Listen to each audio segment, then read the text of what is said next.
Oke, halo semuanya, lagi sama gue, Luis di Kenai Takadi. Nah, jadi tahun 2022 ini bisa dibilang adalah tahun bagi mouse gaming wireless, karena udah banyak banget mouse gaming wireless yang rilis di tahun-tahun ini, dan sepertinya sudah susah untuk menemukan alasan kenapa kita harus beli mouse gaming yang berkabel lagi. Gitu, dan sebenarnya kalau kalian udah ngikutin channel ini dari tahun-tahun lalu, itu tuh sebenarnya ada satu mouse yang dimana gue sempat bilang kalau gue rela untuk tidak menggunakan mouse gaming wireless selevel Super Light dan kawan-kawannya jika gue menggunakan mouse yang satu ini. Dan mouse ini adalah Cooler Master MM720 yang dulu pernah gue bahas. Itu, dan sebenarnya alasannya tuh simpel banget. Karena gue itu bener-bener kehook banget sama shape dari si mouse ini. Gitu, dan memang kalau misalkan kita ngomongin secara looks, memang mouse ini tuh bukan mouse yang kelihatannya itu minimalis, sleek, estetik, dan sebagainya. Tapi ketika tangan gue udah megang si mouse ini tuh bener-bener seenak itu dan senatural itu tangan gue untuk bisa megang mouse ini. Dan saking nyamannya juga, mouse ini juga yang bisa dibilang apa ya, gue tuh ngerasa aim gue tuh prima banget di mouse ini. Dan intinya gue sesuka itu sama si mouse ini. Tapi permasalahannya cuma satu, adalah mouse ini tidak kunjung keluar versi yang wirelessnya. Itu, dan menurut gue ini sangat-sangat disayangkan karena fitur wireless pada sebuah mouse itu bisa dibilang sekarang udah jadi kayak bare minimum, atau bisa dibilang udah jadi standar lah untuk sebuah mouse gaming. Gitu, dan sampai akhirnya gue melihat Instagramnya Rexus beberapa hari yang lalu, dan gue lihat ternyata mereka mengeluarkan mouse dengan shape yang kurang lebih seperti ini, dan gue sangat excited banget untuk bisa share ke kalian kira-kira mouse ini seperti apa. Oke, jadi mouse ini namanya adalah Rexus Daxa Air Mini, yang dimana ini harganya bakalan di 700 ribuan. Harga yang bisa dibilang sangat kompetitif banget kalau dibandingkan sama mouse gaming dari brand lokal yang lain dengan kapabilitas wireless, sensor yang high-end, dan fitur-fitur lain yang nanti akan gue jelasin lebih detail. Karena yang paling pertama yang akan gue bahas itu adalah dari sisi shape-nya, karena menurut gue shape-nya adalah nilai yang paling menjual dari mouse ini. Nah, kalau dari segi desain sendiri, Daxa Air Mini ini bisa dibilang sangat jauh banget beda sama kakak-kakaknya, karena di Daxa Air yang sebelumnya itu kita dikasih kebebasan untuk menggonta-ganti cangkangnya, mau yang bolong-bolong atau yang enggak, atau bahkan ganti warna juga bisa. Cuman di Daxa Air Mini ini dia nggak ada kapabilitas untuk itu, dan ini tidak jadi masalah sama sekali buat gue, tapi bisa jadi concern buat orang lain.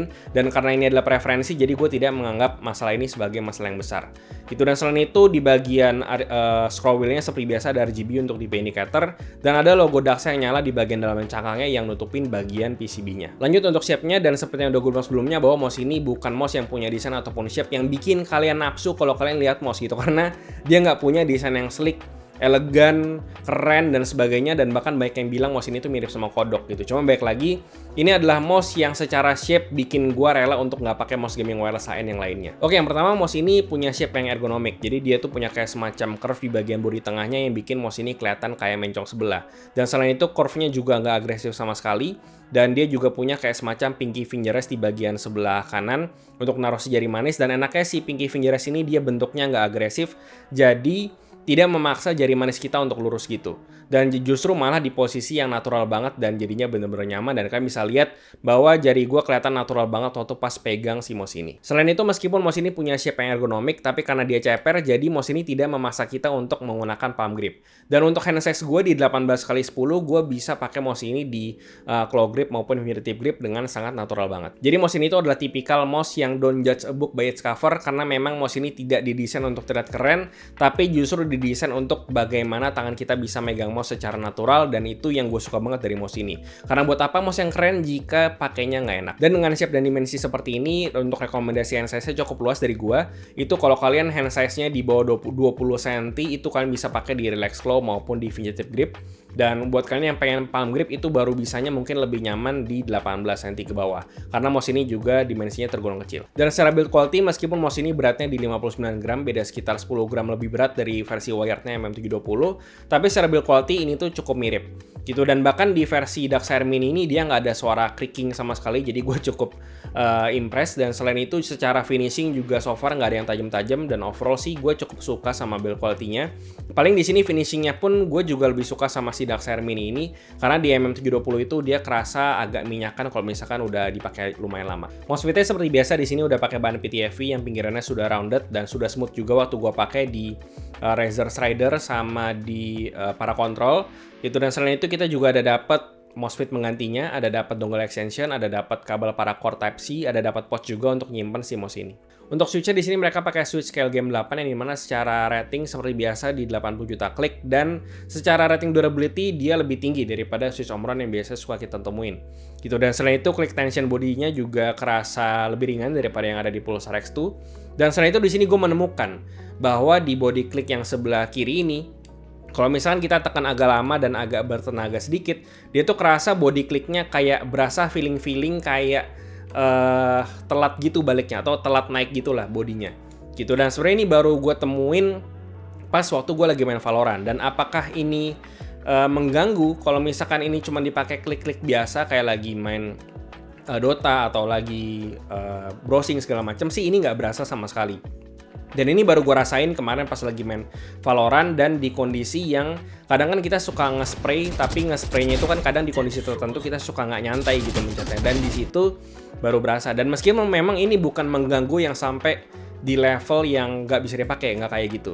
Dan sebenarnya ini lebih ke nggak sekerasa sempurna aja sih.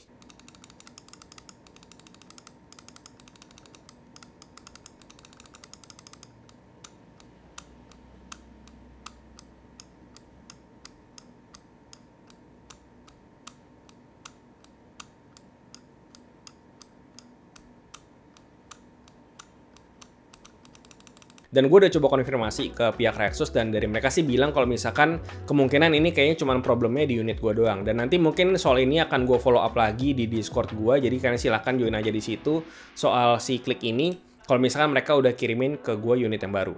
Dan selain itu lanjut untuk si scroll encodernya, di sini mereka pakai TTC Gold yang fiturnya anti debu gitu ya. Dan gue sih suka sama tactility-nya dari si scroll encodernya karena cukup berasa, dan gue nggak ada komplain sama sekali. Dan buat suaranya silahkan kalian dengerin sendiri.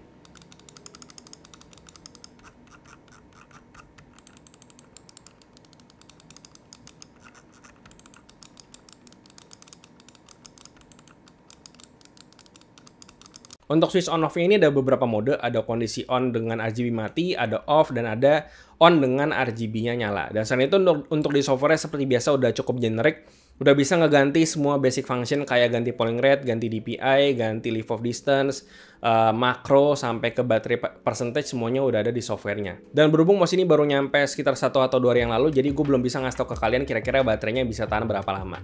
Dan untuk koneksi wirelessnya sendiri dia cuma ada satu, ada wireless 2,4 GHz dan satu lagi kabel, gitu untuk ngecas juga bisa. Dan untuk koneksi wirelessnya sendiri gue udah cobain, dan memang minim delay, sudah berasa kayak kabel, gue nggak ada isu sama sekali soal wireless performance-nya karena sudah oke. Dan selain itu untuk masalah interferensi sinyal, di sini seperti biasa di setup gue yang tidak menggunakan wifi tapi gue pakai kabelan, gue udah coba pakai keyboard yang wireless 2,4, udah pakai headset juga barengan, 3 peripheral semuanya tidak ada masalah. Cuman baik lagi ini bisa beda tergantung setup kalian seperti apa kondisinya. Oke, yang terakhir untuk sensornya, Daxa Air Mini ini pakai sensor Pixar 3395 kayak yang ada di Pulsar X2, X2 Mini, XZ7, dan beberapa mouse gaming HN yang lainnya. Dan secara spesifikasi di atas kertas dia punya total 26.000 dpi, untuk maksimum akselerasinya di 50G, dan tracking speednya di 650 inch per detik.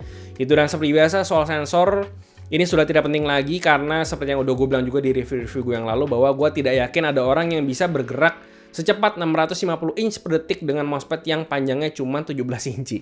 Jadi soal sensor-sensoran udah nggak perlu pusing lagi, karena secara tracking akurasi ini sudah oke, nggak ada masalah, sudah akurat, tidak ada smoothing, leave of distance juga oke, bisa diganti lewat software juga tergantung sama mousepadnya apa.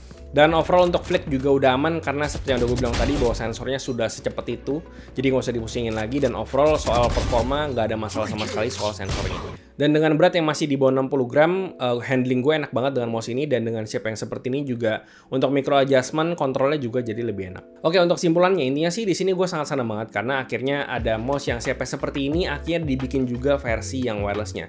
Shape yang pada waktu itu bikin gue rela untuk tidak menggunakan mouse gaming wireless high-end yang mahal-mahal, tapi gue tetap stick untuk pakai mouse gaming berkabel yang shape seperti ini.